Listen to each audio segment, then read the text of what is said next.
साथ जुड़ते हैं रवि मेहता जी हमारे साथ इस वक्त जुड़े हैं। रवि जी गुड मॉर्निंग, कहाँ से बात कर रहे हैं? मैं करनाल हरियाणा से बोल रहा हूँ। पूछिए अपना सवाल एक बार। रवि मेरे पास 2-3 शेयरों की इंक्वायरी है। एक तो मेरे पास टाटा स्टील है, ठीक है, उसके 2300 शेयर मेरे पास हैं। ठीक है। 50 रुपीज उसकी कॉस्ट है। कितना है? 50 रुपीज। 53? 50, ओनली 50। अच्छा, ओनली 50। चलिए ठीक है। हाँ जी। दूसरा स्टॉक कौन सा है आपका? हटसन एग्रो। नहीं, हम आपने एसबीआई हम तक पहुंचाया हुआ है। हाँ जी, एसबीआई भी है मेरे पास। ठीक है, हटसन तो हमारे कवरेज में है या नहीं ये देखना पड़ेगा, लेकिन एसबीआई किस भाव पे आपने लिया है? 140। 140। चलिए, तो सबसे पहले तो आप दोनों ही स्टॉक में आपको बधाई, क्योंकि अच्छे लेवल पे आपने खरीदारी की है। तो लॉन्ग टर्म का ही नजरिया आप चाहते हैं? हाँ, मैं लॉन्ग टाइम में रहता हूँ। ठीक है, ठीक है। लक्ष्मीकांत जी, टाटा स्टील और एसबीआई, इन दो स्टॉक पे इनको राय दीजिए। टाटा स्टील की इनकी बाइंग 50 रुपए की है और जबरदस्त मुनाफा टाटा स्टील में भी इनको होता हुआ, और एसबीआई की इन्होंने 140 रुपए के आसपास खरीदारी की हुई है, यहां पर भी इनको फायदा होता हुआ नजर आ रहा है। लॉन्ग टर्म के खिलाड़ी हैं, बताइए इनको क्या राय होगी दोनों स्टॉक पे? चांद जी, सबसे पहले जो रवि जी को मैं बधाई देना चाहूंगा, उन्होंने बहुत ही निचले स्तर तक निचले लेवल पे बाइंग करके रखा है। और सबसे बड़ी दिक्कत की बात होती है कि जब आपको प्रॉफिट हो रहा होता है तब आप उसको जल्दी से एग्जिट करना चाहते हो, जो प्रॉफिट मिलता है उसे लेना चाहते हो। तो लेकिन यहाँ पर इन्होंने अपना पेशेंस दिखाया है, और वो पेशेंस का जो फ्रूट है या मैं कहूँ फल है, वो उनको मिलता हुआ भी दिखाई दे रहा है। तो मुझे लगता है कि अभी भी एसबीआई और टाटा स्टील दोनों लॉन्ग टर्म्स के हिसाब से भी काफी अच्छे लेवल्स पर ट्रेड कर रहे हैं, और आने वाले समय में ये और आगे की तरफ बढ़त बनाएंगे। अगर मैं टाटा स्टील्स की बात करूं तो हमें कई दिनों में, अब पिछले सेशंस पर अगर देखते हैं तो वहां पर हमें अपसाइड के मोमेंटम दिखाई दिए थे, और अभी भी टाटा स्टील्स में जो राउंडिंग बॉटम का फॉर्मेशन है अभी भी वो इंटेक्ट है। अभी कुछ 3 दिनों पहले वहां पर एक ब्रेकआउट देखने को मिला था लेवल्स ऑफ 165, और अभी भी उसी के आसपास ही ट्रेड कर रहा है। मुझे लगता है कि जो अपसाइड के जो मोमेंटम है अभी भी टाटा स्टील में इंटेक्ट है। इनको जिस तरीके से ये लॉन्ग टर्म का एक्सपेक्टेशन रख रहे हैं, तो मुझे लगता है कि हमें स्टॉप लॉस ट्रेल करने की सलाह देनी चाहिए इनको। तो मुझे लगता है कि 145 लॉन्ग टर्म निवेशकों के हिसाब से एक अच्छा स्टॉप लॉस है, जहां पर बुलिश क्रॉस ओवर 200 टीएमए का दिख रहा है। मुझे लगता है जब तक इसके ऊपर होल्ड करता है तब तक इसमें मोमेंटम बना रह सकता है। आने वाले समय में अगर टाटा स्टील 170 के लेवल के ऊपर एक डिसाइसिव ब्रेक थ्रू देता है, वहां से भी अपसाइड मोमेंटम को कंटिन्यू रख सकता है, और उस दौरान फिर ये 185 के जो उसके पिछले स्विंग आए वहां तक पहुंच सकता है। फिर एक बार फिर से इनको मैं जब ये स्टॉक 185 190 तक पहुंचेगा तो एक बार फिर से रिकमेंड करूंगा कि फिर से सलाह लें 18 स्वदेश से। तो जैसे भी वहां पे स्ट्रक्चर होंगे उस हिसाब से इनको सलाह दी जाएगी। वहीं पर अगर एसबीआई की बात करें तो एसबीआई में भी अपसाइड के मोमेंटम दिखाई दे रहे हैं। हालांकि जो एक ब्रेकआउट है वो 835 845 के ऊपर ही आएगा। वहां पे एक फॉलिंग ट्रेंड लाइन का स्ट्रक्चर बनता हुआ दिख रहा है। अगर 835 845 के लेवल्स टूटते हैं, देन आफ्टर हमें 900 से लेकर 920 के लेवल एसबीआई में आने वाले समय में देखने को मिल सकते हैं। और ये पॉजिटिव व्यू जब तक इंटेक्ट रहेगा, जब तक 775 के ऊपर एसबीआई ट्रेड करेगा। 775 के ऊपर जब तक है तब तक पॉजिटिव टेरिटरी में है। 910 920 तक के लेवल्स यहाँ पर देखने को मिल सकते हैं जहाँ तक एसबीआई की बात है। लेकिन ऋषिकेश हमारे साथ फोन लाइन पर है, Rishikesh Patil. Hi, good morning. Good morning madam. Hi, कहाँ से बोल रहे हैं आप? मैं मुंबई से बोल रहा हूँ मैडम। ओके, ऑफिस पहुँच गए? हाँ, पहुँच गया मैडम। चलिए बताइए, टाटा मोटर्स में खरीदारी कर रखी है? बहुत ऊंचा भाव है। 930 पे लिए हुए 100 शेयर लिए हुए, और मेरा लॉन्ग टर्म व्यू है 3 साल का। चलिए, लॉन्ग टर्म है तो कोई प्रॉब्लम नहीं है, है ना? तो निवेश के लिए खरीदा है ना? हाँ, और मैडम और एक शेयर है, आईओसी लिया हुआ है मैंने। आईओसी? तो 4 शेयर है मेरे पास 150 के इस पे प्राइस पे। आईओसी बोला आपने ना? हाँ, आईओसी, इंडियन ऑयल कॉर्पोरेशन। हाँ, तो अब मुझे बताइए, अब टाटा मोटर्स में तो आपने बोला कि 3 साल का नजरिया, आईओसी में कितना है टाइम? आईओसी में भी मैडम 3 साल का ही है। 3 साल नाउ के रिकमेंडेशन से मैंने आईओसी खरीदा हुआ है। अच्छा, थैंक्स फॉर यू। हाँ, थैंक्स टू यू ऑल्सो। आप देख रहे हैं, इनफैक्ट अभी ऑफिस में है लेकिन आप हमसे बात भी कर रहे हैं, तो उसके लिए भी धन्यवाद, आपने समय दिया।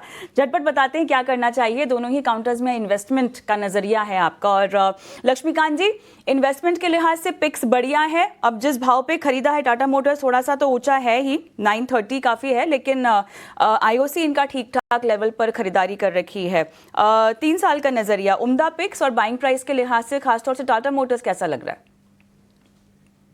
देखिए, सबसे पहले अगर टाटा मोटर्स की बात करें तो अभी भी जो अपसाइड के हर्डल्स है वो इंटेक्ट है। यहाँ पे एक बेरिश क्रॉस ओवर नजर आ रहा है डेली के चार्ट्स पर। तो मुझे लगता है कि जब तक 715 के नीचे ट्रेड रहता है तब तक इसमें जो नेगेटिव मोमेंटम है वो बना रहेगा। हालांकि निचले स्तर पर 665 का एक सपोर्ट भी नजर आ रहा है। मुझे लगता है कि जब तक उसके ऊपर रहता है तब तक साइडवेज मूव के हिसाब से टाटा मोटर्स ट्रेड कर सकता है। बट जैसा कि इन्होंने बताया, इनका 3 इयर्स का व्यू है, तो मुझे लगता है कि उस हिसाब से टाटा मोटर्स में जो इन्होंने बाइंग करके रखी है वो काफी अच्छे भाव करके रखी है। तो मुझे लगता है कि आने वाले समय में इनके भाव हमें देखने को मिल सकते हैं। एक पॉजिटिव ट्रिगर स्टॉक में निकल कर आ सकता है जब ये 715 के ऊपर ब्रेक थ्रू देगा। वहां से फिर हमें एक अपसाइड का मोमेंटम देखने को मिल सकता है कि जो कि इस स्टॉक को पुश करेगा 750, और 750 के ऊपर अगर एक वीकली क्लोज मिलता है देन आफ्टर ये स्टॉक अपने अपसाइड मोमेंटम को रिज्यूम करेगा।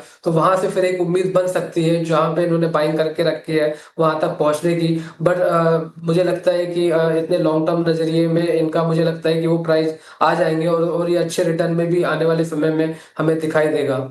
वहीं पर अगर इनका दूसरे स्टॉक की बात करी जाए आईओसी की, तो आईओसी पे हमें अच्छे खासे ब्रेक थ्रू के मोमेंटम देखने को मिल रहे हैं। फ्राइडे के सेशंस में निफ्टी ऑयल एंड गैस ने आउट परफॉर्मेंस दिया था और इस स्टॉक ने भी एक ब्रेक थ्रू दिया था अपने पिछले स्विंग हाई के ऊपर जो कि 150 है। तो मुझे लगता है कि इसमें अपसाइड मोमेंटम बना रहेगा। आने वाले समय में ये स्टॉक 175 180 के लेवल्स को टच कर सकता है। जो सपोर्ट नजर आ रहा है वो सब नजर आ रहा है 139 के आसपास। वहीं पर इसके 200 डीएमए लेवल्स भी है। मुझे लगता है कि जब तक इसके ऊपर ट्रेड करेगा तब तक अपसाइड के मोमेंटम का हम एक्सपेक्टेशन कर सकते हैं और ये स्टॉक 175 180 के लेवल्स को टच कर सकता है। चलिए, तो आपके दोनों स्टॉक पर एक विस्तृत नजरिया लक्ष्मीकांत जी की तरफ से मिलता हुआ। इसका घंटे हमारे साथ जुड़े हुए हैं जो आपके सवालों के जवाब भी दे रहे हैं। और लक्ष्मीकांत जी, मन्नू हमारे दर्शक हैं, इन्होंने यूट्यूब के जरिए सवाल भेजा है और रिलायंस इंडस्ट्रीज में इनकी खरीदारी है। कह रहे हैं कि इनकी खरीदारी 1260 की है। मेरे साथ फोन लाइन पर नहीं है तो बहुत ज़्यादा बातचीत तो इनसे नहीं हो सकती। आई अज्यूम के इस लेवल पर खरीदारी कर रखी है तो इन्होंने जो है थोड़ा सा नज़रिया अपना लंबा रखा हो निवेश के लिहाज से। पर हैविंग सेड दैट, मैं चाहती हूँ कि आप इनको शॉर्ट टर्म भी अगर कुछ महीनों के लिहाज से पोजिशनली कॉल देना चाहते हैं, टारगेट देना चाहते हैं, स्टॉप लॉस के साथ बताइए क्या आप रेकमेंड करेंगे? रिलायंस में अपसाइड के मोमेंटम बने हुए हैं। वीकली चार्ट्स पर हाई टॉप हायर बॉटम का फॉर्मेशन है। 2 हफ्तों पहले यहाँ पर एक पोलैंड फ्लैग का ब्रेकआउट देखने को मिला था 1425 के ऊपर और उसके बाद एक अच्छी खासी बढ़त देखने को मिल रही है। अब रिलायंस का जो नेक्स्ट स्विंग हाई वह 1605 के आसपास दिखाई दे रहे हैं। तो मुझे लगता है कि वहां तक स्टॉक में बढ़त देखने को मिल सकती है और अगर 1605 के लेवल्स के आसपास कंसोलिडेशन होता है और फिर उसके बाद अगर ब्रेक थ्रू मिलता है देन आफ्टर फिर हमें वहां पर 1720 तक के भी लेवल्स देखने को मिल सकते हैं। तो मुझे लगता है कि रिलायंस में इनको बने रहना चाहिए और जो सपोर्ट अभी नजर आ रहा है वो दिखाई दे रहा है 1440 के आसपास, जहां पे इसके 50 डी में लेवल्स भी है। तो मुझे लगता है कि 1440 के स्टॉप लॉस के साथ ये होल्ड कर सकते हैं और 1605 के एक्सपेक्टेड अपसाइड का मूवमेंट का वेट कर सकते हैं और वहां पर अगर थोड़े पेशेंस के साथ ये होल्ड करते हैं तो देन आफ्टर हमें 1720 तक के भी लेवल्स रिलायंस में आने वाले समय में देखने को मिल सकते हैं। चलिए, तो ये है राय मिलती हुई रिलायंस पर इस वक्त आपको। चलिए बढ़ते आगे और एसके जैन साहब को अपने साथ जोड़ते हैं। जैन साहब, गुड मॉर्निंग, पूछिए अपना सवाल। नमस्कार जी, मेरे पास में एनटीपीसी ग्रीन है 400 at 131 and PFC 35 at 438, long term view है।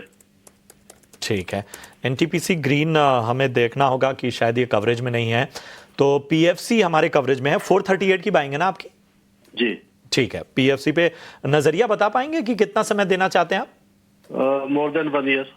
ठीक है, 1 साल से ज़्यादा का नज़रिया और पीएफसी पे ख़रीदारी 438 रुपए की। लक्ष्मीकांत जी बताइए क्या करना चाहिए लॉन्ग टर्म के नज़रिए से?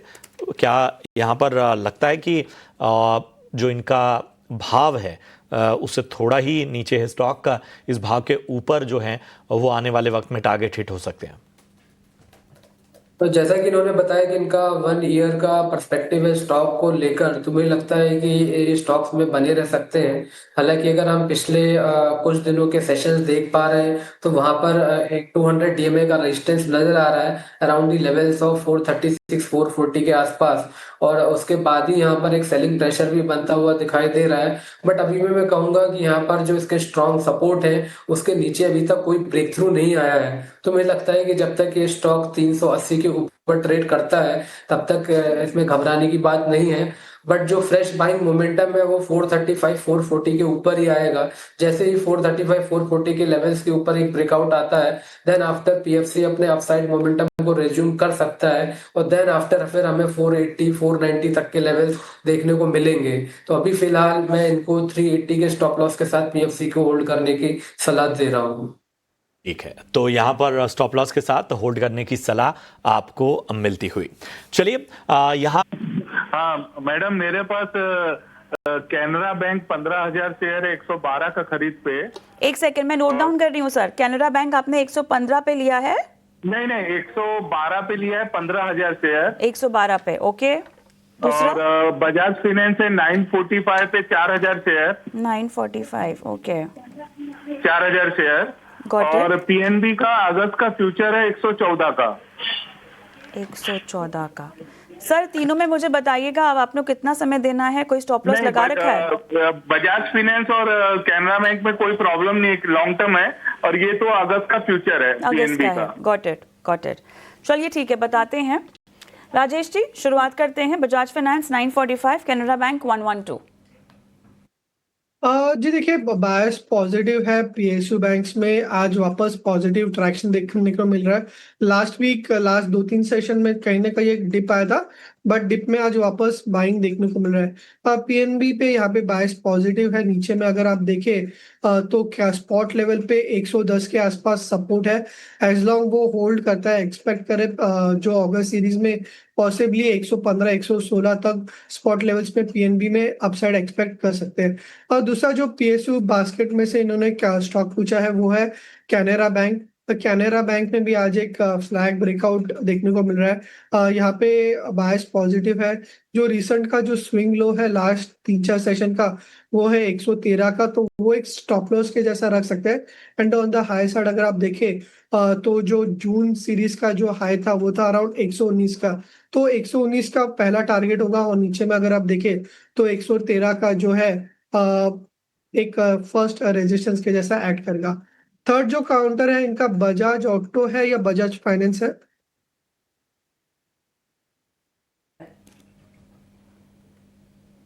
बजाज फाइनेंस है राजेश जी। देखिए, बजाज फाइनेंस एक रेंज में ही ट्रेड कर रहा है, कोई मेजर ट्रैक्शन देखने को नहीं मिल रहा है। अभी फिलहाल अगर आप देखें तो नीचे में 900 के आसपास का सपोर्ट है, and on the high side अगर आप देखें तो 960 एक रेजिस्टेंस है। 900 और 960 का रेंज है। ओवरऑल बायस पॉजिटिव है, 900 के स्टॉप लॉस से होल्ड रख सकते हैं। एंड जैसे 960 के ऊपर सस्टेन करता है इसमें एक अपसाइड देखने को मिल सकता है टुवर्ड्स 1050 लेवल्स। इनका बचा हुआ है 114।